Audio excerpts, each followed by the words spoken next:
Breaking: Feds just captured suspect who sent Trump's deadly substance, shocked at who it is. There is no shortage of liberal psychopaths who will seemingly stop at nothing to go down in infamy in the name of Trump's destruction. This is the reason it's necessary that our president and his family have increased security, even if at the cost of taxpayers, which leftists can't complain about since they perpetuate so much hate and violence toward this elected official and his family. Talk of assassination and publicly fantasizing about it has become commonplace and gone unpunished. It was only a matter of time before those words turned into action, which happened when Trump's family found themselves the target of such an attack, which landed 3 in the hospital. Now, approximately 2.5 weeks after that horrifying incident, authorities have the person in custody who sent the suspicious substance, and now we know why. WCVB reports. A Beverly, Massachusetts, man was arrested Thursday in connection with a threatening note containing white powder, which was mailed to Donald Trump Jr. Daniel Frisgiello, 24, is accused of mailing at least 5 threatening notes containing white powder over recent weeks, documents show. He faces 10 counts of mailing threats and hoaxes, according to the U.S. Attorney's Office. Within the past several weeks, at least 5 locations around the country have received an envelope that bears a Boston postmark on the outside and contains inside a suspicious white powder and a written message indicating or implying that the powder is dangerous or sent to cause the person danger, prosecutors wrote in a criminal complaint.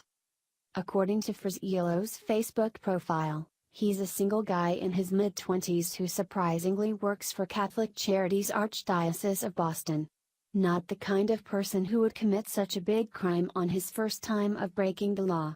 He also constantly shares a plethora of liberal articles from every liberal source there is.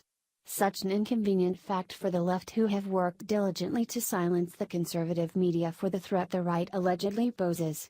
It's pretty clear that's not the case. WCVB explains more of what Frisgiello has been accused of.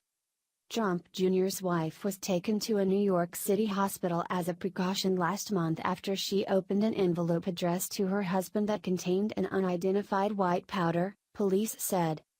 Vanessa Trump, 40, opened the letter addressed to the president's son Monday morning at their Midtown Manhattan apartment, investigators said. She called 911 and said she was coughing and felt nauseous, police said.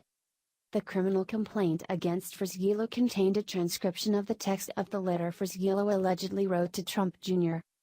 Other letters containing a powder that Frisgiello allegedly sent were addressed to the U.S. Attorney for California, a Stanford Law School professor, Senator Deborah Stabenow of Michigan, and Antonio Sabato Jr., who recently announced his run for a congressional seat in California. The letters quoted in the criminal complaint contained sexual and racial insults. All 5 envelopes contained a white powder, officials wrote. At this point, testing has determined the powder in each envelope to be non-hazardous. Investigators also found that Frisgiello had paid an online prank. Frisgiello doesn't appear to have any criminal history or even traffic infractions. Evidently, he must have started his criminal career out with a big bang. This just goes to show that anyone is capable of becoming a criminal with the divisiveness and hate for our administration instilled in them. Regardless of this being a prank or the real, possibly deadly deal, it has to be treated as a threat, so if it happens again and is a legitimate harmful substance, the recipient isn't cavalier about receiving it. Perhaps the fake powder being sent first is the motive in weakening the response and sending a second round of a deadly substance.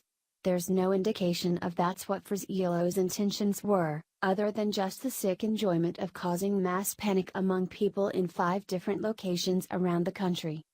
What's odd, is the apparent lack of coverage of these details that have come out since the suspect was detained. This is, or at least should be, a major concern. Where is the liberal left who has been complaining about sexual and racist attacks for months? Insults of both kinds were involved in Frisgiello's powder-containing letters. It's unacceptable that there's no outrage when the victims involved are associated with a different political party than that which activists align themselves with.